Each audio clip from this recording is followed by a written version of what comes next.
نحمده ونصلي ونسلم على رسوله الكريم اما بعد فاعوذ بالله من الشيطان الرجيم بسم الله الرحمن الرحيم لا اله الا هو وعلى الله فليتوكل المؤمنون وقال الله تبارك وتعالى في مقام آخر ومن يتق الله يجعل له مخرجا ويرزقه من حيث لا يحتسب ومن يتوكل على الله فهو حسبه صدق الله مولانا العظيم صدق وبلغنا رسوله النبي الأمي الأمين الحبيب الكريم۔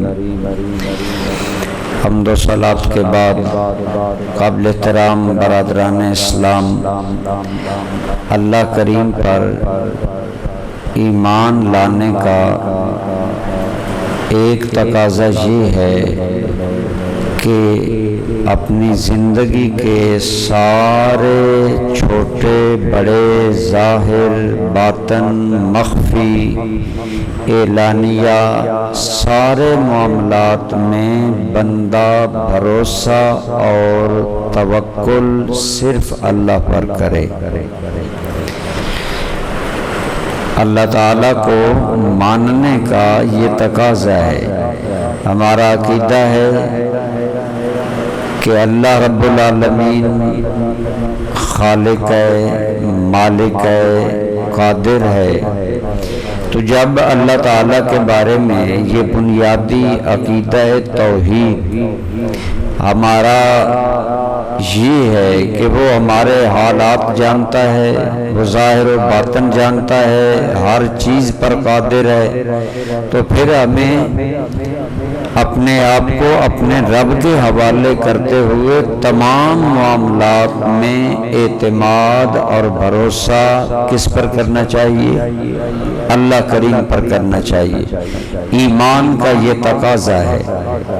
قرآن کریم میں آتا ہے وَقَالَ مُوسَىٰ یا قوم ان کنتم آمنتم باللہ۔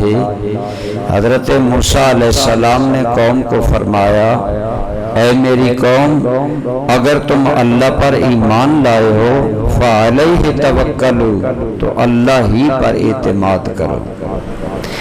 بھروسہ، اعتماد اور توکل صرف اللہ پر کرو۔ تو اس سے پتہ چلا کہ ارشاد ہے اگر تم ایمان لائے ہو تو اللہ پر بھروسہ کرو۔ اس کا مطلب ہے اگر کوئی آدمی اللہ پر بھروسہ نہیں کرتا تو اس کا ایمان کامل نہیں ہے، اس کا ایمان مکمل نہیں ہے۔ اس لیے یہ بات دل کی گہرائیوں میں بسا لینی چاہیے کہ ہمیں اپنے تمام معاملات، صحت، بیماری، عزت، ذلت، تمام معاملات میں اعتماد صرف اللہ رب العالمین کی ذات پر کرنا چاہیے۔ یہ اللہ کا حق ہے کہ توکل اسی کی ذات پر کیا جائے۔ تو برادران ذی قدر، الحمدللہ تعالی اسلام کے اندر عقیدہ توحید کو، اللہ پر ایمان لانے کے عقیدے کو ہر اعتبار سے بالکل واضح کر دیا گیا، اور اس پر ایمان والوں کو حکم دیا گیا کہ تم ہر حالت میں اپنا اعتماد اور اپنے بھروسے اور اپنے یقین کا مرکز و محور صرف اللہ رب العالمین کی ذات کو بناؤ۔ لیکن دوستو، عقیدہ اللہ کے بارے میں، اللہ پر توکل رکھنے کے بارے میں ایک غلط تصور لوگوں کے اندر ڈیولپ ہو رہا ہے اور وہ بڑھ رہا ہے۔ وہ یہ کہ جب سارے کام اللہ کے سپرد ہیں، جب سارے کام اللہ نے کرنے ہیں، تو پھر ہمیں ہاتھ پر ہاتھ رکھ کر بیٹھ جانا چاہیے۔ اللہ تقدیر میں جی جو لکھا ہے سو ہونا ہے، جب ہونا ہے تو ہمارے کرنے سے کچھ نہیں ہونا، لہذا ہمیں کچھ نہیں کرنا چاہیے۔ یہ بات یاد رکھیں کہ ایسا عقیدہ، اس میں تو کوئی شک نہیں کہ جو کرنا ہے اللہ نے کرنا ہے، اور اللہ جو کرتا ہے بہتر کرتا ہے، اور وہ ہی کرنے پر قادر ہے، اور اس نے اپنی تقدیر میں جو لکھا وہ ہوگا۔ لیکن اس کا یہ مطلب نہیں کہ اللہ نے بندے کو مجبور محض بنایا ہے کہ وہ بالکل کچھ نہ کرے، ہاتھ پر ہاتھ رکھ کر بیٹھ جائے۔ اور ہم مذہبی لوگ اس سلسلہ میں زیادہ کمزوری کا شکار ہے ایک مذہبی طبقہ کہ اسباب بھی پھر کیا اختیار کرنے ہیں، بس جو تقدیر میں لکھا ہے وہ مل جائے گا۔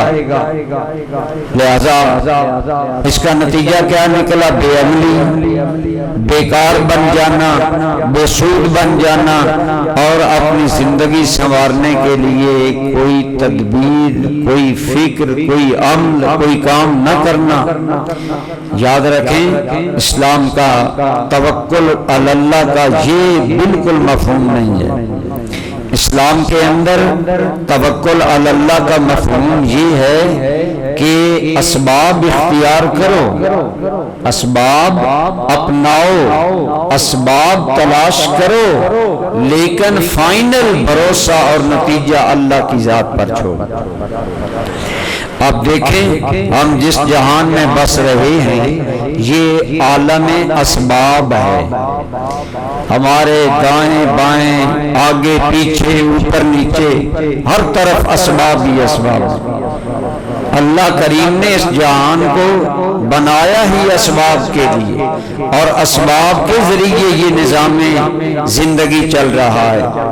اب دیکھیں مثلا اللہ تعالی کیا، آپ ذرا جاگ کر ہوش سے بھی سنیں، میری باتوں کا جواب بھی دیں کہ کیا اللہ اس بات پر قادر نہیں کہ کن کہہ دیتا تو کروڑوں انسان پیدا ہو جاتے؟ اللہ قادر ہے کہ نہیں؟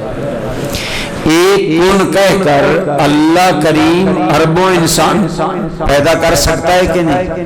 اور ہے قادر کہ نہیں؟ لیکن اس نے ایسا نہیں کیا۔ اللہ نے نسل انسانی کو وجود دینے کے لیے سبب جناب آدم علیہ السلام کو بنایا۔ آدم علیہ السلام کو اپنے امر کن سے بنایا، لیکن آگے نسل انسانی چلانے کے لیے اللہ رب العالمین نے جناب آدم کو سبب اور ذریعہ بنایا۔ یہ ساری نسل انسانی حضرت آدم و حوا علیہ السلام کی اولاد میں سے ہے۔ اور ارشاد ہے یا ایھا الناس اتقوا ربکم الذی خلقکم من نفس واحدہ وخلق منها زوجها وبث منہما رجالا کثیرا ونساء۔ اے لوگو اپنے اس اللہ سے ڈرتے رہا کرو جس اللہ نے تمہیں ایک جان سے پیدا کیا۔ تو اللہ نے ہمیں پیدا کرنے کے لیے آدم کو سبب بنایا، آدم سبب بنے سیدہ حوا کے ہونے کے، اور پھر حوا اور آدم دونوں سبب ہوئے ہمارے ہونے کے۔ تو اسلام نے تو بتایا کہ اللہ نے وجود انسانی کا نظام ہی اسباب پر قائم کیا ہے۔ آگے پھر ماں باپ سبب ہیں اولاد کا، ماں باپ ہوتے ہیں تو اولاد پیدا ہوتی ہے۔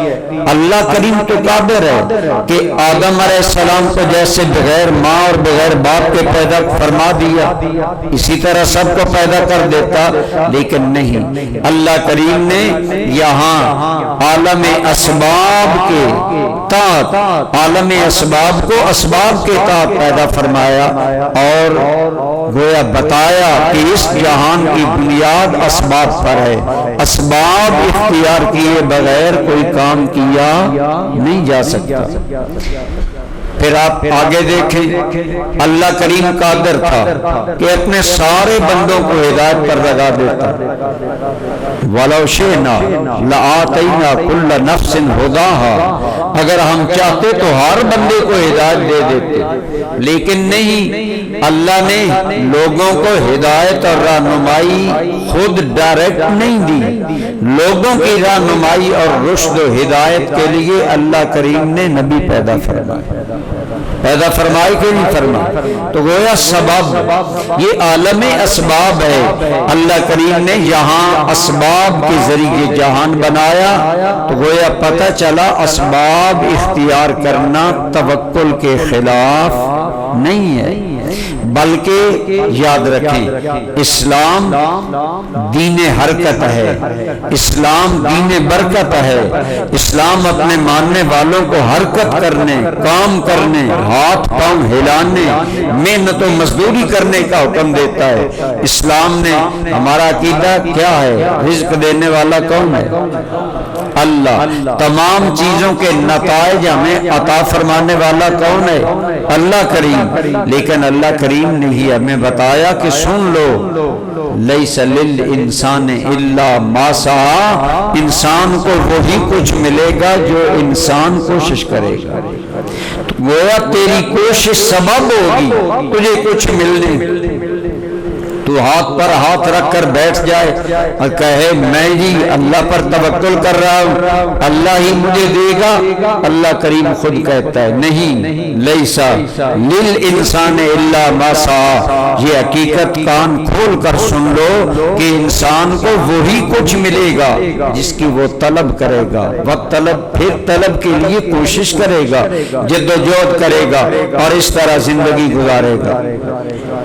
اور تو اور رہے، خود انبیاء کرام علیہ السلام نے اسباب مہیا کیے، اسباب پر عمل کیا. آپ فرمائیں اللہ تعالیٰ قادر تھا اور ہے کہ نہیں کہ وہ سارے کافروں کو برباد کر سکتا ہے؟ بولیے. لیکن کیا مکہ والوں کے مخالفت کرنے پر اللہ نے مکہ والوں کو برباد کر دیا، مکہ والوں کو قتل کروا دیا؟ نہیں، بلکہ اسباب ہمارے سامنے. رسول ایک وقت آیا کہ حضور کو مکہ چھوڑنا پڑا اور آپ مدینہ منورہ چلے گئے، لیکن کفار نے جب پھر بھی چین سے بیٹھنے نہ دیا اور انہوں نے جنگ کا بازار گرم کیا اور ہر دم مسلمانوں کو پریشان کیا، تو اللہ رب العالمین نے فرمایا میرے حبیب اب اپنے بقا اور اپنے دفاع کے لیے میدان میں اترو. اور ہیں اللہ کے حبیب 13 سال درد اور کرب میں مکہ میں گزارے. اللہ نے کوئی ڈائریکٹ مکہ والوں پر عذاب نہیں بھیجا کہ تم میرے نبی کی مخالفت کر رہے. اسباب کے تحت دنیا چلتی گئی. پھر سبب بنایا کہ حضور ہجرت کر کے آ گئے، ہجرت کر کے آئے، پھر میدان بدر سجا. اب بدر میں حضور خود آئے، 313 صحابہ کو لائے، جتنے ہتھیار بن آئے وہ لائے، جو چند سواریاں ملی وہ لائے. اب ساری سواریاں اور سارے افراد جمع کر کے اب اللہ کی بارگاہ میں عرض کیا مالک مجھ سے جو بن پڑا میں نے کیا، مالک 13 سال میں نے کیا، مالک اب جو بنا تیری بارگاہ میں لایا آج تو اپنی مدد نازل فرما دے. تو حضور نے اسباب مہیا کی. اسی طرح آپ دیکھیں جب عرب کے قبائل نے یہ پروگرام بنایا کہ دن بدن محمد کا دین بڑھتا جا رہا ہے، سارے قبیلے مل جاؤ اور مل کر مدینے پر اٹیک کر دو. اس جنگ کا نام ہے جنگ احزاب یا جنگ خندق. احزاب حزبن کی جمع ہے، حزبن کا معنی عربی میں گروہ ہوتا ہے. جب عرب کے سارے گروہ امت آئے، مشرک، کافر، یہودی، ہم آواز ہو گئے کہ مدینہ والوں کو مل کر دبا دیا جائے. لیکن اتنی مشکل حالات تھے کہ صحابہ پریشان ہو گئے کہ اب کیا کریں گے. سارا عرب کے یہ لوگ جمع ہو گئے اور مدینہ پر حملہ آور ہونے کے لیے آ گئے. تو رسول اللہ صلی اللہ علیہ وسلم گھر نہیں بیٹھے رہے، گھر بیٹھ کر صرف دعائیں نہیں کی بلکہ حضور نے اسباب مہیا کیے. صحابہ کو بلایا، مشاورت کی، ہاں بھائی اب کیا ہونا چاہیے؟ کسی نے کہا وہ بہت زیادہ ہیں، ہم باہر نکل کر مقابلہ نہیں کر سکتے، مدینہ میں ہی رہیں، وہ ہم پر جو کریں گے سو دیکھیں گے۔ کسی نے کہا نہیں، کھلے میدان میں لڑنا چاہیے۔ سلمان فارسی آگے بڑھے، یا رسول اللہ مجھے بھی اجازت ہے میں بات کروں؟ فرمایا ہاں۔ کہنے لگے یا رسول اللہ، اللہ نے مدینہ کی ایک طرف پہاڑوں کی فصیل بنا دی ہے، یہ ہمارے لیے ایک بڑا سہارا ہے۔ آقا اس سے آگے اگر ہم خندق کھود لیں اور خندق اتنی چوڑی ہو کہ جسے شاہ سوار پار نہ کر سکے اور گہری ہو، تو یا رسول اللہ سارے لشکر ہیں زیادہ، ہم مقابلہ تو نہیں کر سکتے لیکن ہم اس طرح اپنا دفاع تو کر سکتے ہیں۔ تو انہوں نے اسباب نہیں اپنائے، اور پھر خندق کھودنے میں کتنے دن لگے، اور غربت اور بھوک کا یہ عالم تھا کہ صحابہ کرام کدالوں کے ساتھ جب خندق کھودتے تو بھوک سے برداشت نہ ہوتا تو پیٹ پر پتھر باندھ کر پھر کام کرتے، پتھر کے ٹکڑے باندھ کر کام کرتے۔ خود حضور کا یہ عالم تھا کہ بطن اقدس پر پتھر کے ٹکڑے تھے، یہ اسباب اپنائے، بتایا میرا کلمہ پڑھنے والوں توکل علی اللہ کا یہ مطلب نہیں، اس میں کوئی شک نہیں، ہمارا رب کائنات کا مالک ہے، ہمارا رب ہر چیز پر قادر ہے، ہمارا رب جو چاہے کرے، وہ مالک و مختار ہے، لیکن تمہیں اسباب کو کبھی ترک نہیں کرنا چاہیے، بلکہ نبی کریم صلی اللہ تعالی علیہ وآلہ وسلم نے اسباب مہیا کرنے کا حکم دیا، اور بالکل توکل کا کنسپٹ واضح کر دیا کہ پہلے اسباب مہیا کرو، پھر اسباب کا نتیجہ اللہ کے حوالے کرو، اللہ کے سپرد کر دو کہ مالک جو ہم سے ہو سکا ہم نے کیا۔ لیکن ہم لوگ آج اسباب مہیا کرتے ہی نہیں، جی یہ معاملہ ہے، ہر جتن میں کر چکا۔ بھئی اللہ پاک نے تمہیں عقل بخشی ہے، علم بخشا ہے، صحت بخشی ہے، ہاتھ بخشے ہیں، آنکھیں بخشی ہیں، کام کرو، میدان میں نکلو، مرد بنو۔ بندہ مومن کم ہمت نہیں ہوتا۔ اگر آپ اسلام کا گہرائی سے مطالعہ کریں تو رسول اللہ صلی اللہ علیہ وسلم نے ایسا کوئی اللہ پر توکل کرنے کا حکم نہیں دیا جس کے اندر اسباب سے بندہ قطع نظر ہو جائے، اسباب کو چھوڑ دے، اسباب کی کوئی ضرورت نہیں۔ بلکہ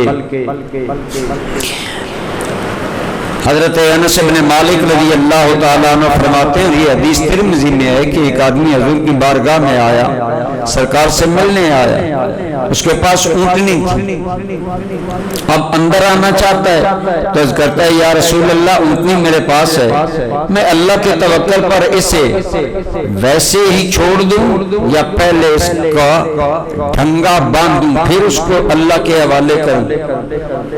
حضور نے کیا فرمایا؟ آپ نے فرمایا اے عقیلہا، پہلے اس کو ڈھنگے سے باندھو، وتوکل علی اللہ، پھر اللہ کے بھروسے پر چھوڑ۔ ہم اونٹنی باندھتے ہی نہیں ہیں اور توکل اللہ پر کرنا چاہتے ہیں، گھر سے نکلتے ہی نہیں اور کہتے ہیں اللہ رزق کے دروازے کھول دے، اپنی صلاحیتوں کو بروئے کار لاتے ہی نہیں اور انتظار کر رہے ہیں کہ اللہ کب مدد اتارے گا۔ فرمایا ایسا نہیں ہوگا، ہم نے تمہیں عالم اسباب میں پیدا کیا ہے، اپنے اسباب مہیا کرو، اپنے اسباب اکٹھے کرو، انہیں بروئے کار لاؤ، اور صدق و یقین کے ساتھ جب کر لو پھر میری ذات پر توکل کرو، جس رب کو مانتے ہو میں تمہارے حق میں نتائج بہتر فرما دوں گا۔ تو برادران گرامی قدر، اسلام کے اندر یہ تصور ہے توکل کا کہ توسل اختیار کرو، کسی چیز کو وسیلہ بناؤ۔ آپ نے مسجد میں آنا تھا، آپ گھر سے نکلے چلے، آپ نے چلنے کو وسیلہ بنایا، اللہ نے آپ کو مسجد میں پہنچا دیا۔ آپ کا کیا خیال ہے اگر اللہ تعالیٰ نہ چاہتا آپ پر ہم مسجد پہنچ سکتے ہیں؟ لیکن جو اللہ نے وسائل ہمیں دیے وہ ہم نے اختیار کیے نا۔ ارادہ باندھا، پھر گھر سے نکلے، سامان باندھا، چلے، پہنچ گئے، اللہ تعالیٰ نے پہنچا دیا۔ تو ہم لوگ اسباب سے قطع نظر جو توکل کا ایک تصور عموماً مسلمان رکھتے ہیں، تقدیر پر بھروسہ کر کے بیٹھ رہتے ہیں، اس کی کوئی حیثیت نہیں ہے، بلکہ حقیقت یہ ہے برادران گرامی قدر کہ اللہ کریم نے تقدیر والا معاملہ علیحدہ ہے، وہ انشاءاللہ پھر کبھی اس پر بات کریں گے۔ لیکن یہاں اللہ نے ہمیں عالم اسباب میں پیدا کیا، لہذا ہمیں عالم اسباب میں یہی باتیں پیش نظر رکھنی چاہیے۔ اس سلسلہ میں علماء نے، اولیاء نے ہمیں یہ بات سمجھائی کہ اللہ رب العالمین پر توکل کیا کرو۔ ہمارے دارالعلوم بیرشیم میں ماشاءاللہ حضور ذیالامت کے دور میں ہی بڑی مقبولیت ہو گئی، تو صاحبزادے پڑھتے تھے، کئی پیروں کے بیٹے، سیدوں کے بیٹے، اور وہ جب پڑھتے نہیں تھے تو حضور ذیالامت نے فرماتے تھے کہ علم کو کوئی پتہ نہیں کہ تم سید ہو، علم نہیں جانتا کہ تم قریشی ہاشمی ہو، تم پیرزادے ہو، تم صاحبزادے ہو۔ علم تو محنت چاہتا ہے، محنت غیر سید کرے گا تو کامیاب ہو جائے گا، اگر سید نہیں کرے گا تو کامیاب نہیں ہوگا۔ اللہ نے تو عالم اسباب بنایا۔ ہم کہتے ہیں کہ ترقیاں اللہ امریکہ کو دے رہا ہے، ہم ذلت میں کیوں شکار ہیں؟ ہم نے کبھی سوچا کہ ہم نے ذلت کے اسباب تو خود پیدا کر رکھی، ہم اپنی ذلت کو عزت میں بدلنے کے لیے کیا کر رہے ہیں؟ جو اللہ رب العالمین نے ہمیں باتیں بتائیں کیا ہم ان پر عمل کرتے ہیں؟ ہم اسباب مہیا نہیں کرتے۔ ہمارا کتنا پانی ضائع ہو رہا ہے۔ اگر پاکستان کے پانی کو مینج کیا جائے جو پاکستان میں داخل ہوتا ہے، کتنی مرتبہ سروے آ چکا کہ اگر ایک کالا ڈیم بن جائے تو ہمارا بجلی کا آدھے سے زیادہ مسئلہ پورے ملک کا حل ہو جاتا ہے، فلاں کام ہو جاتا ہے، ایسا ہو جاتا ہے۔ لیکن ہم وہ تو کرتے نہیں، کہتے ہیں یا اللہ کوئی اسباب پیدا کر دے۔ جو قومیں ایسا کرتی ہیں کبھی ان کی دستگیری نہیں کی جاتی۔ توکل کیا ہے؟ اسباب مہیا کرو، اپنی عقل استعمال کرو، انہیں مینج کرو، اللہ کے ارشادات کے مطابق انہیں استعمال کرو، پھر جب استعمال کر لو تو پھر انجام اللہ کے حوالے کر دو۔ کہاں مدینہ منورہ؟ چلو یہ باتیں لمبی ہو رہی ہیں، تو توکل یہ ہے کہ اسباب مہیا کرو، محنت کرو، کوشش کرو، عقل استعمال کرو، صلاحیتیں استعمال کرو، اللہ کریم ضرور کامیابی عطا فرمائے گا۔ ہمارے کئی جوان اس سلسلہ میں کما حقہ اپنی صلاحیتوں کو استعمال نہیں کرتے، صحیح تعلیم حاصل نہیں کرتے، پھر کہتے ہیں جی بے روزگار ہیں کیا کریں، بڑے پریشان ہیں جی کیا کریں۔ بھئی ہاتھ ہلائیں، اللہ نے تمہیں عقل دی، اسے استعمال کرو۔ کسی نے کیا خوب کہا کہ توکل کا یہ مطلب ہے کہ خنجر تیز رکھ اپنا، پھر انجام اس کی تیزی کا مقدر کے حوالے کر۔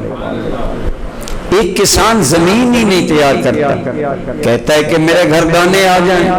ہاں، جو زمین تیار کرے، محنت کرے، بیج ڈالے، پانی لگائے، پھر اس کی حفاظت کرے، اللہ رب العالمین پھر اس کے اندر برکت عطا فرمائے۔ تو توکل کا مطلب یہ نہیں ہے کہ اسباب ترک کر دیے جائیں، اسباب اختیار کرو، لیکن فائنل اعتماد اللہ کی ذات پر رکھو کہ حقیقت میں جو کرنے والی ہے کیوں یاد رکھیں۔ اسباب میں یہ بات قابل توجہ ہے، اسباب میں تاثیر دینے والا اور نتیجہ خیزی پیدا کرنے والا کون ہے؟ اللہ۔ اسباب میں نتیجہ خیزی پیدا کرنے والا، یعنی کوئی نتیجہ پیدا کرنا، اس کی پیدا کرنے والا اللہ ہے۔ فرمایا اسباب تم مہیا کرو، اولاً بخالق ہم ہیں، جب تم اسباب مہیا کرو گے ہم اس کا نتیجہ پیدا کرنے میں تمہاری مدد کریں گے اور نتیجہ بہتر ہوگا اور اللہ تعالیٰ اس کا رزلٹ عطا فرمائے گا۔ تو اس لیے یہ ہمیں اسلامی تعلیمات میں یہ ملتا ہے کہ انبیاء کرام نے ہمیشہ اسباب پر نظر رکھی۔ اس کے ہزاروں مثالیں ہماری زندگی میں ملتی ہیں کہ انبیاء کرام نے ہمیشہ اسی بات کو اختیار کیا کہ اسباب اختیار کیے، اس کے بعد اللہ تعالیٰ سے مدد مانگی۔ اب دیکھیں دعا بھی ایک سبب ہے کہ مشکل کے کسی حال تکلیف کے حل ہونے کا، دعا بھی ایک سبب ہے، لیکن یہ حقیقت ہے کہ دعا سے اللہ تقدیریں بدلتا ہے، حدیث پاک بھی ہے اور شریعت سے بھی ثابت ہے، لیکن دعا ایک سبب ہے ایک چیز ملنے کا، لیکن دعا کے باوجود بعض اوقات انبیاء کرام نے اسباب مہیا کی۔ اب سارے جانتے ہیں کہ جب سیدنا یوسف علیہ نبی جناب علیہ السلام یعقوب علیہ السلام سے جدا ہو گئے تو پیارے بیٹے کے فراق میں یعقوب علیہ السلام اتنا روئے کہ آپ کی بینائی چلی گئی، وَبْيَضَّتْ عَيْنَاهُ آنکھیں سفید ہو گئی، بینائی چلی گئی۔ لیکن ایک وقت پھر آیا کہ حضرت یوسف علیہ السلام سے بھائیوں کی ملاقات ہوئی اور بھائیوں نے اپنے باپ کا بڑھاپا اور وہ سارے حالات جب بیان کیے تو یوسف علیہ السلام نے فرمایا پریشان ہونے کی ضرورت نہیں، اللہ مہربانی کرے گا، یہ میری قمیص لے جاؤ اور میرے والد کی آنکھوں سے لگانا، اللہ انہیں روشنی عطا فرما دے گا۔ یوسف علیہ السلام جانتے تھے کہ دعا بھی اللہ کی بارگاہ میں کام کرتی ہے، لیکن اپنے بھائیوں کو اپنے بدن سے مس شدہ قمیص عطا فرما، اور یہ بات تو قرآن میں موجود ہے۔ جب بھائی قمیص لے گئے اور باپ کے آنکھوں پر ڈالی، فرمایا اذهبوا بقمیصی ھذا فالقوه علی وجہ ابی یات بصیرا، یہ میرا قمیص لے جاؤ میرے باپ کی آنکھوں سے ملنا، اللہ انہیں بصارت دے دے گا۔ اور قرآن کہتا ہے ایسا ہی ہوا، ادھر سے بھائی نکلے، ادھر سے وہ مصر سے نکلے، ادھر سے کنعان میں حضرت سیدنا یعقوب نے فرمایا انی لاجد الریح یوسف، مجھے یوسف کی خوشبو آ رہی ہے۔ پاس بیٹھنے والے بولے انک لفی ضلالک القدیم، یہ تو آپ کی پرانی محبت ہے یوسف کے لیے کہ جب بولتے ہو یوسف کا نام ہی لیتے، کہاں یوسف، کہاں یوسف کی خوشبو، لیکن کہاں مصر اور کہاں یعقوب علیہ السلام۔ بہرحال یہ علیحدہ بات ہے، انشاءاللہ اس کو کسی دن پھر ڈسکس کریں۔ تو یوسف علیہ السلام جانتے تھے اللہ کریم سے دعا کریں، اللہ کریم میرے ابا جان کو آنکھیں دے دے گا، لیکن آپ نے سبب قمیص کو بنایا کہ نہیں بنایا؟ میں بات میں یہ عرض کرنا چاہتا ہوں کہ اسباب اختیار کرنا یہ توکل کے خلاف، بولیے اسباب اختیار کرنا یہ توکل کے خلاف نہیں ہے۔ اب بعض لوگ اس بات پر اعتراض کرتے ہیں، اور بعض لوگوں کے نزدیک توکل کا یہ مفہوم ہے کہ جب اللہ پر توکل ہے تو پھر فقیروں کے پاس دعا کرانے کا کیا مطلب؟ جب توکل اللہ پر ہے تو پھر ولیوں کے پاس جانے کی کیا ضرورت ہے، دعا کروانے کی کیا ضرورت ہے؟ تو آپ سوچیں دیکھیں کہ دعا بھی ایک ذریعہ ہے، تو توکل کا یہ مطلب نہیں کہ ہم اسباب کا انکار کریں۔ تو اگر ایک عقیدے کی بات چلتے چلتے میں بیان کر کے پھر اپنے موضوع کی طرف جاتا ہوں، ہم الحمدللہ تعالی اہل سنت والجماعت ہم اللہ پر توکل رکھتے ہیں، لیکن انبیاء کرام اور اولیاء کرام پر ہم توکل نہیں، توکل اللہ کا حق ہے، لیکن توسل ولیوں اور نبیوں کو وسیلہ بنانا یہ نبیوں اور ولیوں کا حق ہے، اور خود اللہ نے اسے وسیلہ بنایا۔ اللہ کریم نے نہیں فرمایا کہ اگر مجھے راضی کرنا ہے تو میرے نبیوں کے پاس جاؤ، اللہ نے خود نبیوں کو وسیلہ بنایا۔ ایک مجھے کہنے لگا جی وہ کافر بھی تو بتوں کو وسیلہ بناتے ہیں، تو آپ بھی ولیوں اور نبیوں کو وسیلہ بناتے ہیں، تو فرق کیا ہوا؟ میں نے کہا فرق اتنا ہے ان کا وسیلہ خود ساختہ ہے، ہمارا وسیلہ خدا ساختہ ہے۔ آپ کو بات نہیں سمجھ؟ انہوں نے بتوں کو وسیلہ بنایا ہے تو خود بنایا ہے، ہم نے ولیوں اور نبیوں کو وسیلہ بنایا ہے تو ہم نے خود نہیں بنایا۔ اللہ نے فرمایا وَلَوْ أَنَّهُمْ إِذْ ظَلَمُوا أَنفُسَهُمْ جَاءُوكَ، میرے حبیب جنہوں نے جانوں پر ظلم کر لیے ہیں وہ تیری بارگاہ میں آ جائیں، میں انہیں معاف فرما دوں گا۔ کافروں کا وسیلہ خود ساختہ ہے، کافروں کا وسیلہ انہوں نے خود بنایا ہے۔ اب آپ میں سے سو رہے ہیں، اب آپ ٹھنڈک کا اب یہ غلط نتیجہ نکلتا ہے کہ آپ سونا شروع کر دیتے ہیں۔ تو کافروں نے جن چیزوں کو وسیلہ بنایا وہ ان کے خود ساختہ، اور ہم جن چیزوں کو وسیلہ بناتے ہیں وہ خدا ساختہ ہیں، انہیں اللہ نے وسیلہ بنایا۔ اللہ نے فرمایا میرے بندوں سے دعا کرواؤ، قرآن میں موجود ہے۔ یعقوب علیہ السلام کے بھائیوں نے کہا یوسف ہم نے بڑے تم پر ظلم کی، اب ہمیں پتہ چلا کہ تیرا مقام تو یہ تھا، ہم نے تمہیں کنویں میں ڈالا، تماچے مارے، ظلم کیا، اب مہربانی کرو اپنے ابا جان یعقوب کی بارگاہ میں ہماری بھی سفارش کرو کہ وہ ہمارے لیے دعا کریں کہ اللہ ہمیں معاف کر دے۔ اب یعقوب علیہ السلام کے وہ بھی بیٹے وہ خود نہیں دعا مانگ سکتے تھے، لیکن انہیں پتا تھا کہ ہم گناہگار ہیں، ہماری دعا مانگنا اور ہے، ہمارے ابا یعقوب کا دعا مانگنا اور ہے۔ اس لیے کہ اب حضرت یعقوب علیہ السلام کو جب کہا تو آپ نے بھی یہ نہیں کہا کہ تم ڈائریکٹ اللہ سے دعا کر لو، مجھے کیوں کہتے ہو؟ فرمایا سوف استغفر لکم، ہاں میں تمہارے لیے اللہ سے معافی مانگوں گا۔ تو گویا بتایا کہ انبیاء اللہ اور اولیاء اللہ، ان کی دعائیں اور ان کے متبرکات یہ وہ وسیلے نہیں جنہیں ہم نے بنایا ہے، بلکہ انہیں خود اللہ رب العالمین نے وسیلہ بنایا۔ تو جب اسباب تلاش کرنا، جب ظاہری اسباب تلاش کرنا توکل کے خلاف نہیں، تو یہ دعا اور یہ تبرک کے وسیلے یہ اختیار کرنا توکل اللہ کے خلاف کیسے ہو گیا؟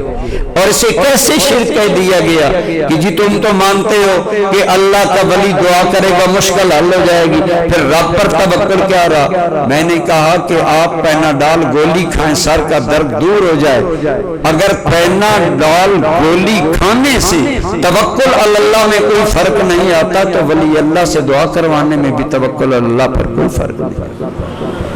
کیوں؟ فرق یہ ہے کہ ہم دوائی لیتے ہیں اس لیے کہ ہمیں اس سے شفا نصیب ہو، لیکن آپ کا کیا خیال ہے؟ ہمارا یہ عقیدہ ہے کہ ہمیں شفا یہ دوائی دیتی ہے، یا ہمارا عقیدہ ہے کہ شفا اللہ دیتا ہے، اللہ نے دوائی میں تاثیر رکھی؟ یہی ہمارا عقیدہ ہے کہ دعا قبول اللہ کرتا ہے، لیکن قبولیت کا دعا نبی کی دعا میں اثر اللہ نے رکھا۔ اگر دوائی کھا کر اللہ پر اعتماد میں کوئی فرق نہیں آتا تو ولی اللہ کی بارگاہ میں بھی جا کر اللہ کے توکل پر کوئی فرق نہیں آتا۔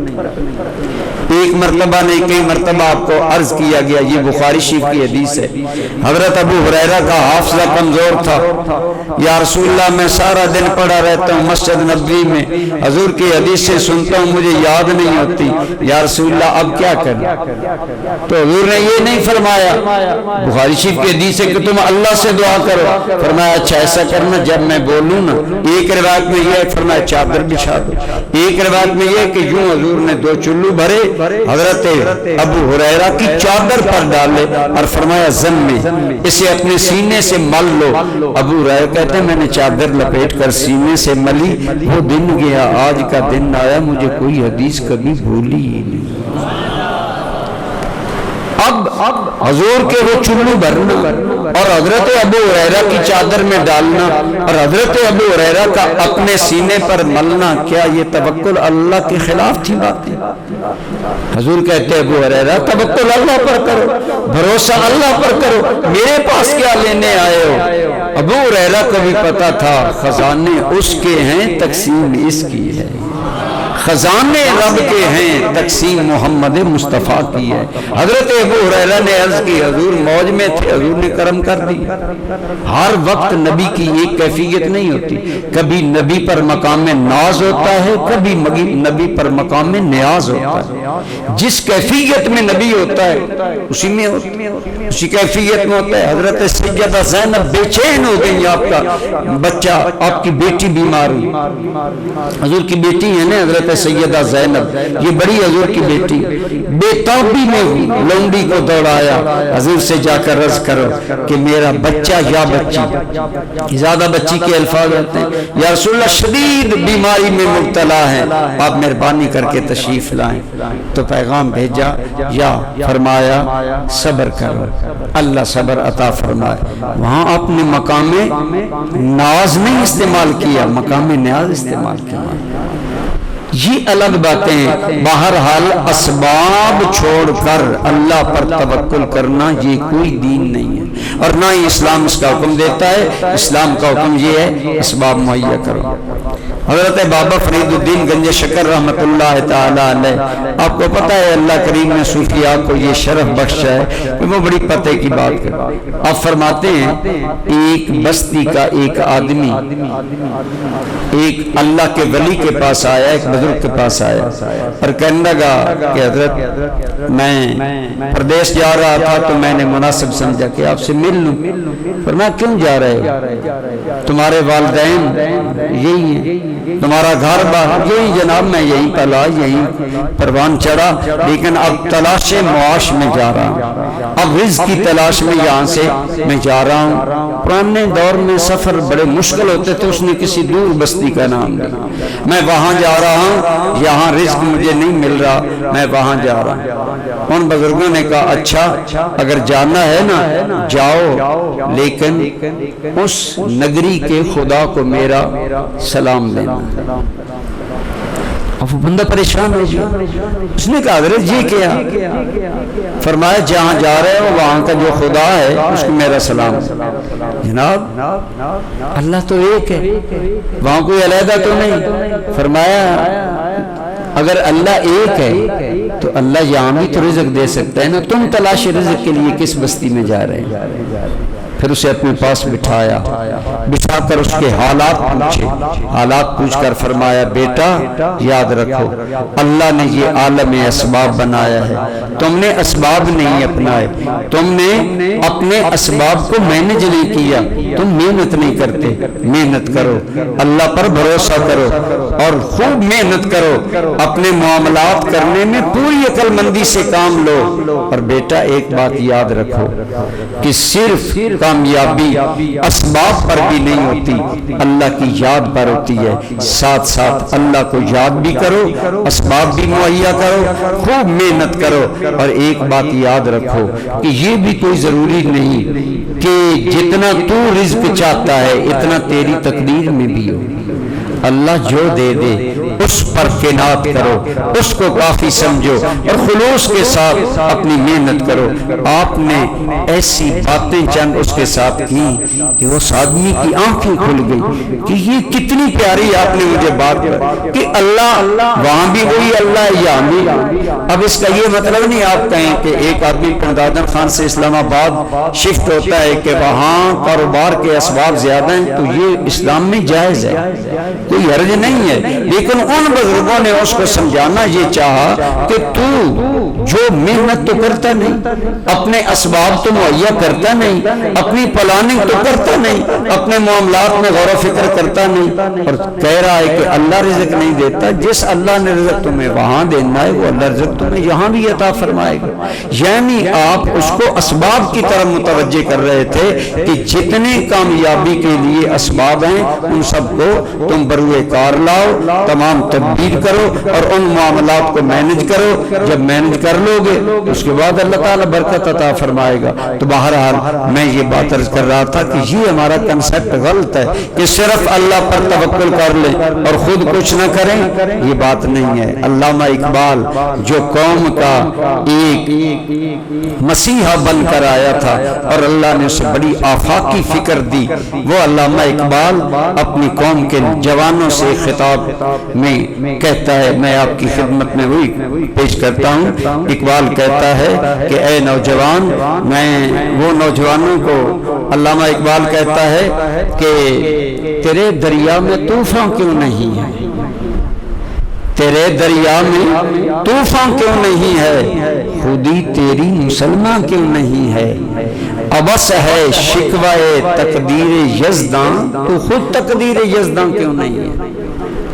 یہ شکوے کرنا کہ میری تقدیر میں یہ لکھا ہے، یہ شکوے کرنا کہ جی ہمارے ساری پریشانی ہمارے کھاتے میں رب نے لکھ دی، یہ ہمارے کھاتے میں جی سارے دکھ ہمارے لیے شاید، یہ تیری نادانی ہے، تو غور نہیں کرتا۔ اللہ تعالیٰ نے تو تجھے وہ صلاحیتیں بخشی ہیں کہ تو اپنی تقدیر کو خود بدل سکتا ہے۔ اس کے بدلنے کا مطلب یہ ہوتا ہے کہ بعض اوقات اللہ کی بارگاہ میں ایک تقدیر لکھی ہوتی ہے، مثلا لکھا ہوتا ہے کہ اس آدمی نے اتنا مال لینا ہے، لیکن وہاں صرف آخری نتیجہ لکھا ہوتا ہے، اسباب نہیں لکھے ہوتے۔ اسباب آپ نے یہاں اختیار کرنے، جب اسباب اختیار کریں گے، محنت کریں گے، کوشش کریں گے تو اللہ تعالیٰ ضرور مہربانی فرمائے گا۔ تو پہلی بات میں کر رہا تھا کہ توکل کا یہ مطلب نہیں کہ ہم اسباب چھوڑ دیں، اور عقیدے میں بھی توکل اللہ کا یہ مطلب نہیں کہ جو اللہ نے وسیلے، اسباب، ذرائع اپنے بندے بنائے ہیں ان کو چھوڑ کر اللہ تک پہنچا جائے، یہ بھی خام خیالی ہے، بلکہ خود اللہ کی سنت ہے کہ مجھ تک آنا ہے۔ حضرت موسیٰ علیہ السلام کی قوم کہنے لگی لن نؤمن حتی نری اللہ جہرا، اے موسیٰ ہم تیرے کہنے پر اللہ کو نہیں مانیں گے۔ فرمایا کیسے مانو گے؟ کہنے لگے اللہ تو سے جو باتیں کرتا ہے تو ایک دن ہم سے بھی کروا دے، ہماری بھی اللہ سے ملاقات کروا دے، ہم نہیں مانیں گے جب ہماری ڈائریکٹ اللہ سے ملاقات نہیں۔ آپ نے انہیں سمجھایا کہ اللہ نے مجھے خود نبی بنایا ہے، چنا ہے، اور مجھے استعداد دیے، میں اسے باتیں کر سکتا ہوں، تم کیسے کر سکتے ہو؟ نہ سمجھے۔ اللہ پاک نے فرمایا اللہ ان کو میدان میں، یہ قرآن میں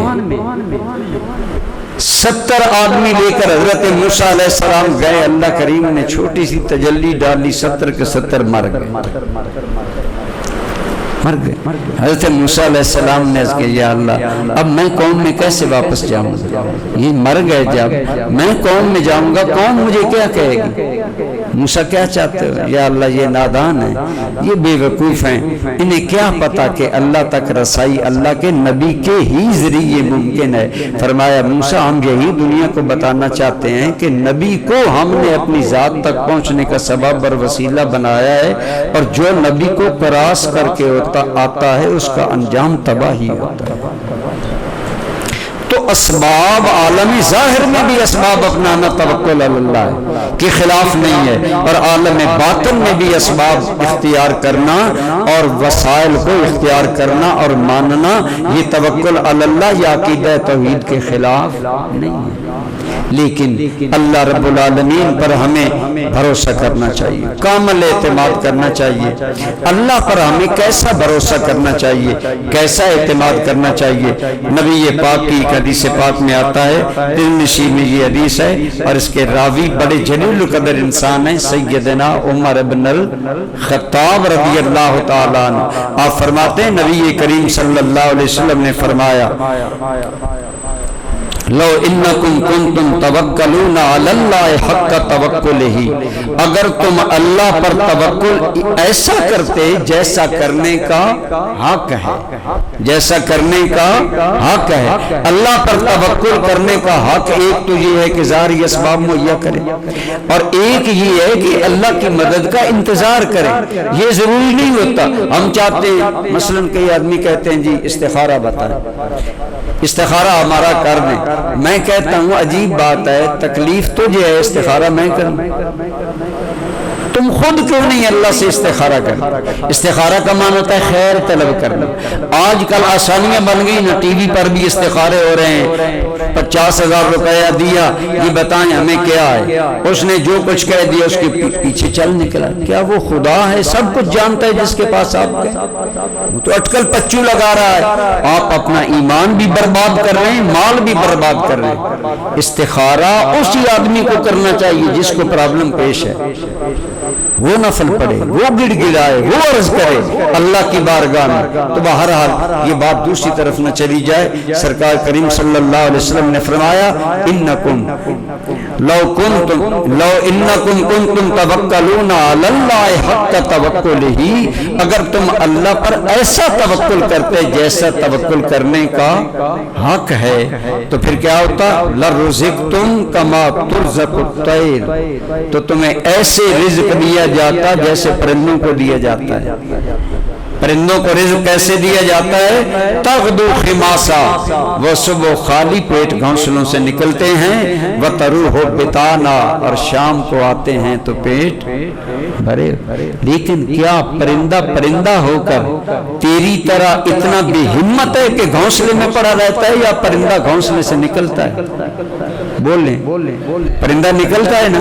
ہمارے وہ لوگ جو محنت نہیں کرتے، پڑھتے نہیں، کوشش نہیں کرتے، جد و جہد نہیں کرتے، سوچیں پرندہ نکلتا ہے، پھر صرف نکلتا نہیں، تلاش میں کبھی مشرق کبھی مغرب کبھی ادھر کبھی اڑتا پھر رہا ہے، اور پھر اپنی زندگی کی بازی بھی بعض اوقات لگاتا ہے۔ وہ بیچارہ تو دانہ لینے آتا ہے اور ہم اسے غلیل کا شکار نہیں کر دیتا، ہم اس پر تیر نہیں چلاتے، وہ تو اپنی جان کو جوخم میں ڈال نکلتا ہے، توکل اللہ پر ہے، لیکن اسباب سارے مہیا کرتا ہے، گھونسلے کو چھوڑتا ہے، اڑتا ہے، نکلتا ہے، رزق کی تلاش میں دائیں بائیں گھومتا ہے، کوشش کرتا ہے، پھر خطرہ بھی مول لیتا ہے، پھر شام اس حال میں آتا ہے کہ اللہ ان کے پیٹ بھر دیتا ہے۔ حضرت شفیق بلخی رحمت اللہ تعالی علیہ ایک صوفی بزرگ ہوئے، اور یہ حضرت ابراہیم ادھم بلخی جو مشہور صوفی بزرگ ہیں، یہ ان کے شاگرد بھی تھے اور غالباً مرید بھی تھے، اور خود بھی عالم تھے اور بڑے اللہ کے نیک بندے تھے۔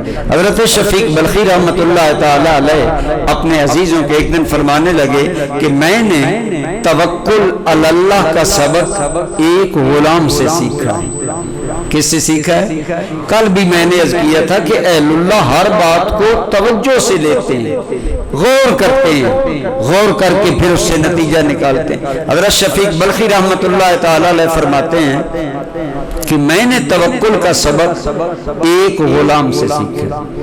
ہوا ایسا کہ بلخ میں قحط پڑ گیا، اور فرماتے ہیں اتنا شدید قحط تھا کہ یوں کہہ لیں جیسے ایک محاورہ ہے کہ انسان کو کھانے کو آتا، اس قدر غربت اور پریشانی، ہر چہرہ پج مردہ، ہر بندہ پریشان حال، اور لوگ خوشیاں بھول گئے، لوگ اہتمام بھول گئے، کیونکہ شدید قسم کا قحط تھا۔ آپ فرماتے ہیں ہم ایک جگہ بیٹھے تھے تو وہاں ایک آدمی آیا، لڑکا سا آیا، اور وہ لڑکا اچھل کود رہا ہے، اور عجیب اس کے چہرے پر اطمینان سا ہے، اور وہ یعنی شرارتیں کرنے لگا اور خوشی کا اظہار۔ ہم بڑے حیران ہوئے، ہم ایک دوسرے کو دیکھنے لگے۔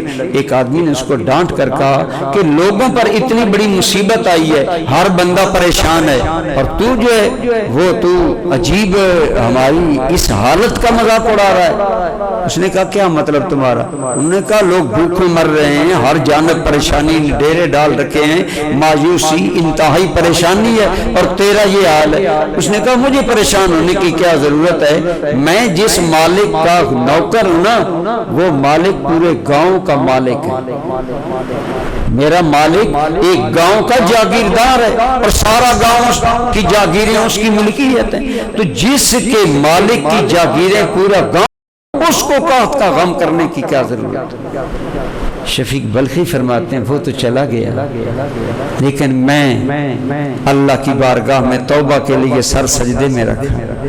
یا رب العالمین، ایک گاؤں کے جاگیردار کے نوکر کی اس حال میں اطمینان کا یہ عالم ہے، اور ہم تو اس کے غلام اور بندے ہیں جو رب العالمین ہے۔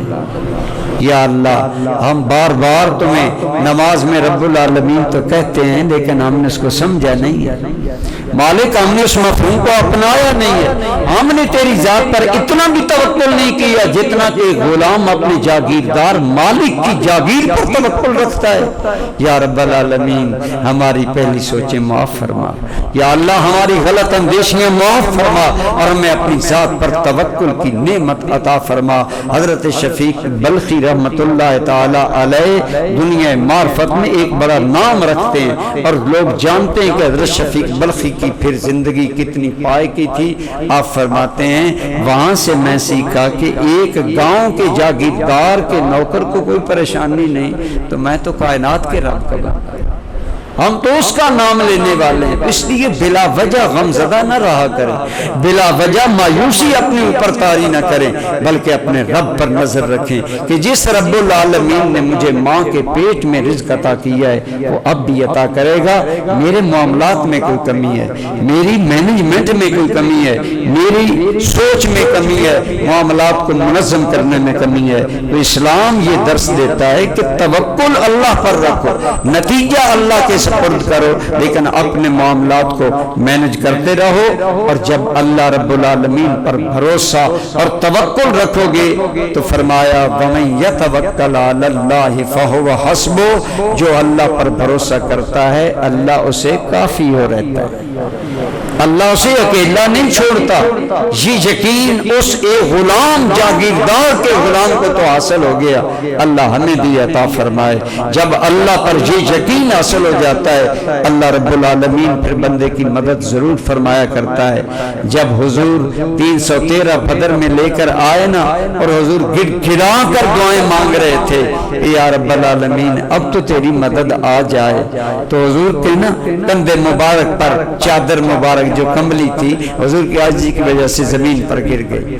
صدیق اکبر عاشق کے دل فگار تھا، حضور کی چادر کو اٹھایا پھر حضور کے کندھے پر رکھا، پھر حضور عاجزی میں اتنے جھک گئے کہ چادر پھر زمین پر گری، پھر چادر اٹھا کر حضور کے کندھے پر رکھی. جب تیسری مرتبہ حضور کی چادر گری تو صدیق اکبر کہنے لگے یا رسول اللہ مجھے، صدیق کہتے میرے دل میں یقین پیدا ہو گیا کہ اب خدا کی مدد آ کر رہے گی.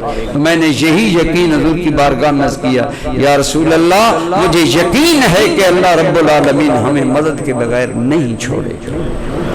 اسباب پورے مہیا کریں لیکن پھر پہاڑوں سے زیادہ یقین اپنے رب پر رکھیں، اپنے رب العالمین پر بھروسہ کامل رکھیں. قرآن و حدیث میں متوکلین اللہ پر توکل کرنے والے لوگوں کے بہت اوصاف بیان کیے گئے. یہ ترمذی شریف کی حدیث ہے، بلکہ یہ متفق علیہ بخاری و مسلم دونوں میں حدیث پاک آتی ہے.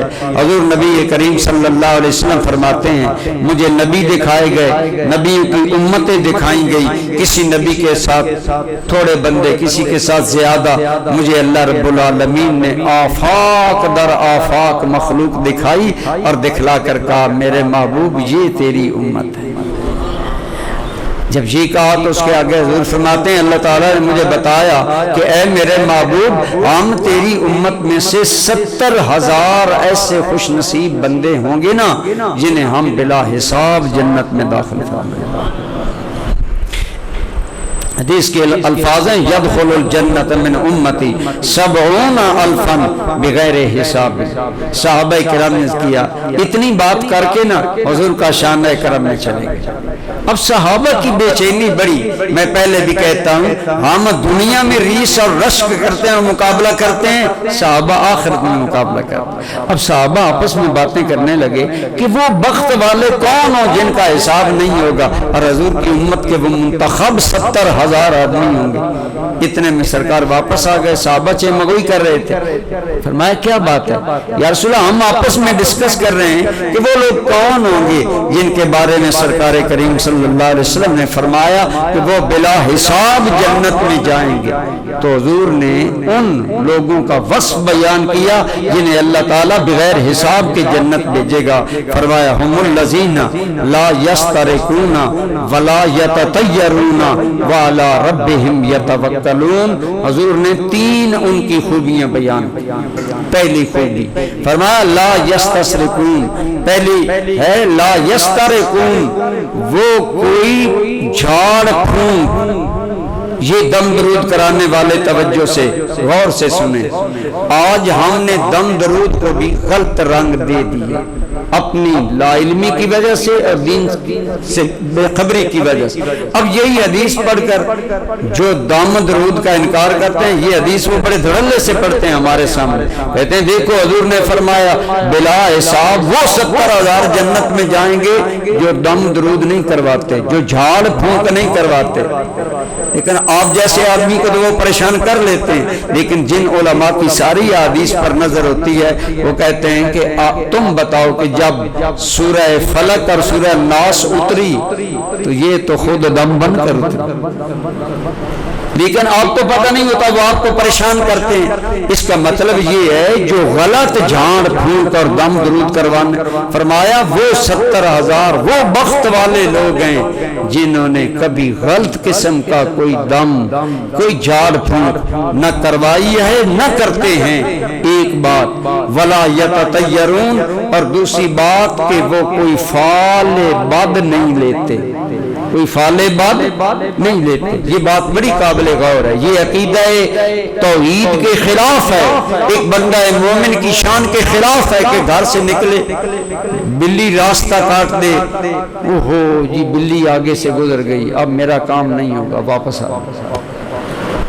گھر سے نکلا جی پرندہ بول پڑا، اوہو میں آج بڑے کام کو جا رہا تھا، یہ کوا بول گیا، یہ الو بول گیا، اب میرا کام نہیں۔ بھئی تیرے معاملات الووں اور کووں اور ان جانوروں کے سپرد ہیں، یا تو نے لا الہ الا اللہ پڑھ کر یہ کہا ہے کہ میرے سارے معاملات میرے رب کے حوالے۔ اب قرآن کی ایک آیت سنیں، فرمایا لا الہ الا ہو وعلی اللہ فلیتوکل المؤمنون، کائنات میں کوئی الہ نہیں ہے اللہ کے علاوہ، اور ایمان والوں کو اللہ ہی پر بھروسہ کرنا چاہیے۔ اس کا یہ مطلب ہے کہ اپنے رب پر اعتماد کامل رکھو، یقین کامل رکھو، اور غلط قسم کے دم درود جھاڑ پھونک کے پیچھے نہ جاؤ۔ حدیث پاک ہے جو آدمی کسی نجومی کے پاس جاتا ہے، ایک مرتبہ بھی اگر نجومی کے پاس جاتا ہے تو اگر اس کے پلے نمازیں ہیں تو 40 دن اور راتوں کی نمازیں ضائع۔ آج یہ بڑے کاروبار چل رہے ہیں اور ہم نمازی لوگ ہمارے ان باتوں میں مبتلا ہیں اور غلط چیزوں میں، لہذا غلط قسم کا جھاڑ پھونک یہ توکل علی اللہ اور ایمان باللہ کے خلاف ہے۔ اسی طرح فالیں لینا یہ ایمان باللہ اور توکل علی اللہ کے خلاف ہے۔ ہمیں اپنے معاملات اللہ کے سپرد کرنے چاہیے۔ اسی جھاڑ پھونک کے بارے میں اور حضور نے تیسرا وصف بیان کیا ان لوگوں کا، وہ غلط جھاڑ کرتے کرواتے، فال بد نہیں لیتے، اور ان میرے 70,000 غلاموں کی شان ہے وَعَلَىٰ رَبِّهِمْ يَتَوَكَّلُونَ، وہ ہر حال میں بھروسہ اپنے رب پر کرتے ہیں۔ فرمایا وہ بلا حساب جنت میں جائیں گے۔ یہ ہے متوکلین کا انعام اللہ تعالیٰ کی بارگاہ میں۔ ایک اور حدیث پاک سن لیں اسی مقام پر، کیونکہ فالیں لینا اس قسم کی، یہ ذرا حساب کریں نا میرا معاملہ کیا ہے۔ اب ہم حسابوں پر آ گئے اور عجیب تک بازی ہے۔ بہرحال جو آپ کا انداز ہو، لیکن سنیں حضور نبی کریم صلی اللہ علیہ وسلم نے فرمایا الطیرۃ من الشرک، فال لینا یہ شرک میں سے ہے، وما منا، ہمارا فالوں سے کیا تعلق، ولکن اللہ یذہبہ بالتوکل، لیکن یہ فال بد اور ایسی ساری چیزیں ان کو ہم توکل علی اللہ کے ذریعے دور کرتے ہیں، اور اللہ توکل کے ذریعے ان کو دور کرتا ہے۔ یعنی اللہ پر توکل کرو، ان چیزوں سے بچو اور اپنے سارے معاملات اپنے رب کے حوالے کرو، اور وہ جائز امور مثلا قرآن کریم کی تلاوت کرنا۔ حدیث پاک ہے کہ جس گھر میں سورہ بقرہ پڑھی جائے وہاں خبیث جن نہیں آتے۔ اب اگر ایک آدمی سورہ بقرہ گھر میں پڑھتا ہے تو وہ اللہ کے حکم کے مطابق کر رہا ہے، یہ توکل اللہ کے خلاف نہیں بلکہ اسباب اختیار کرنا ہے، اور اسباب اختیار کرنا توکل اللہ کے خلاف نہیں ہے۔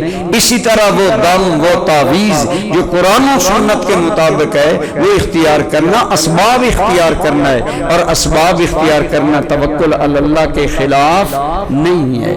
اس لیے ہمیں چاہیے کہ ہم اپنی زندگی میں اس عظیم وصف کو پیدا کریں، جتنا زیادہ اللہ رب العالمین پر آپ یقین اور اعتماد اور بھروسہ رکھیں گے، اللہ رب العالمین ہمارے سلسلہ عالیہ چشتیہ کے شہباز جنہیں کہا جاتا ہے، شہباز چشت حضرت شاہ سلیمان توسوی رحمۃ اللہ علیہ، حضور پیر سیال کے پیر، آپ بہت بڑے ماہر عالم دین تھے حضرت شاہ سلیمان توسوی رحمۃ اللہ تعالی علیہ۔ آپ فرماتے ہیں آپ کی وفات سے 2 دن قبل، بہرحال بات لمبی ہو جائے گی، میں صرف اتنی، آپ فرماتے ہیں کہ لوگ جو اعتقاد کر لیتے ہیں اس اعتقاد کا ان کو فائدہ ہوتا ہے۔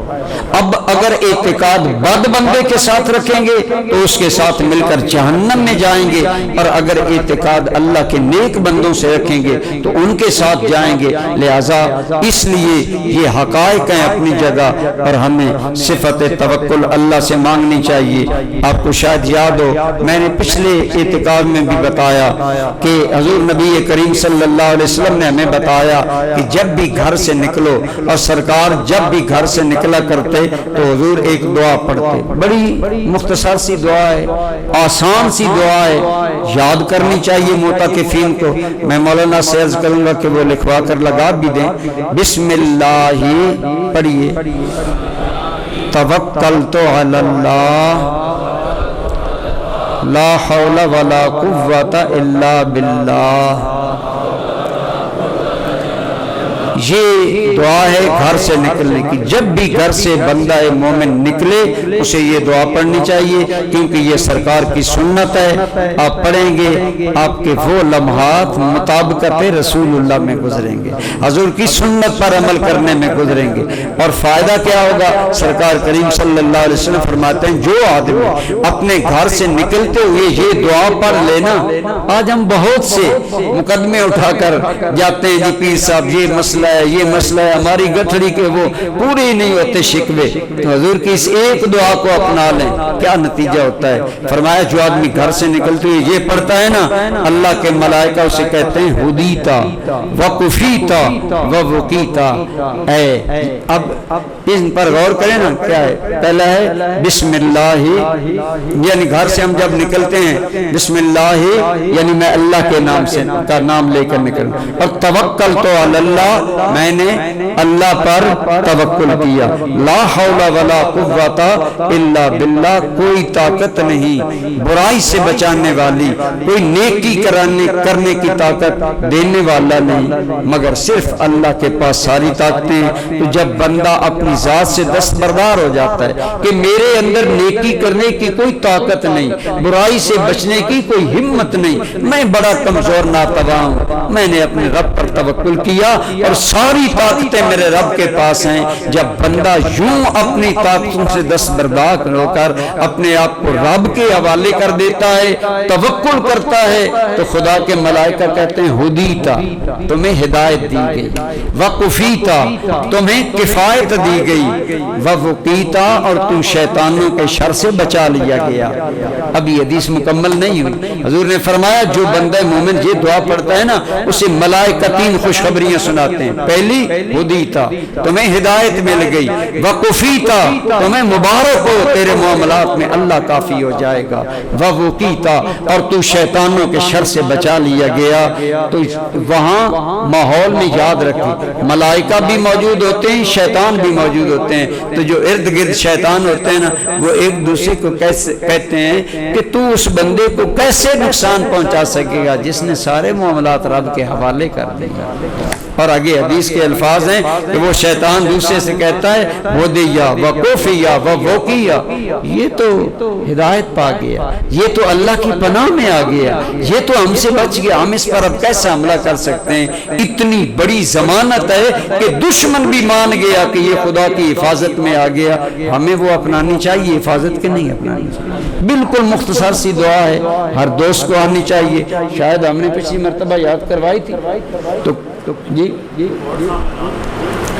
لا دیں اچھا مولانا کہہ رہے ہیں ہم وہ بورڈ لگوا دیتے ہیں، لیکن ہم نے پچھلی مرتبہ بھی میرا خیال ہے ہم نے یہ دعا، جی ارباب صاحب آپ کو آتی ہے دعا؟ کھڑے ہو کر سنا۔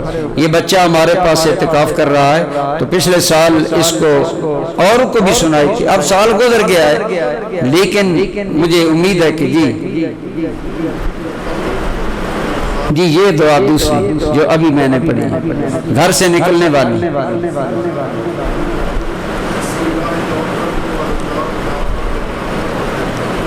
بہت آسان ہے، سارے پڑھ لیں۔ بسم اللہ توکلت علی اللہ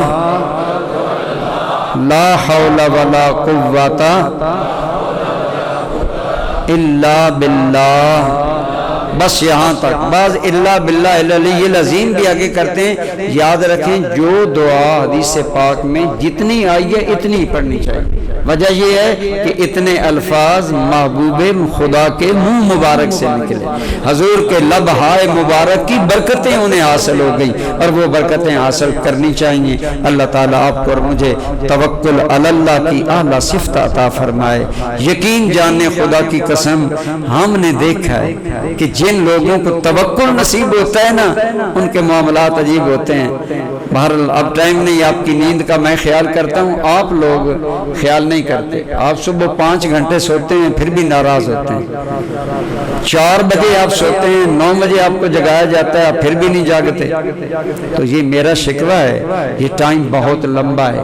اعتکاف تو ہوتا ہے جاگنے کے لیے، لیلۃ القدر تلاش کرنے کے لیے۔ اعتکاف کا مقصد کیا ہے؟ لیلۃ القدر تلاش کرنا۔ لیلۃ القدر تلاش کرنے کا مطلب یہ تو نہیں سارا دن پھر آپ اوندے ہو۔ اس لیے میں نے آپ مولانا کو کہہ دیا ہے کہ آئندہ انشاءاللہ ہم صبح معتکفین کو 8:30 بجے جگانا شروع کریں گے۔ ٹھیک ہے ٹھیک ہے، کیونکہ ہم آئے اس لیے نا، کوشش کریں، محنت کریں۔ اگر میں آپ کو بتاؤں نا کہ اہل اللہ کی رمضان کے آخری عشرے میں بیداری کتنی زیادہ ہوتی ہے، وہ کتنا سوتے تھے، تو یہ معاملات میں اصل میں بیان اس لیے نہیں کرتا کہ میں ہوں بیمار، میں خود اس پر عمل نہیں کر سکتا، تو وہ بات نہیں کرنی چاہیے جس پر بندہ خود عمل نہ کر سکتا۔ میں اس لیے میری صحت کے اپنے تقاضے، لیکن آپ ضرور کوشش کریں، آپ کی صحت ہے، عمر ہے، تو آپ بہرحال جو چیزیں یاد کروائی جائیں بتائی جائیں۔ تو اب اختتام محفل کی دعا کوئی ایک بچہ کھڑا ہو کر سنائے، معتکفین میں سے کوئی ایک بچہ، ماشاءاللہ۔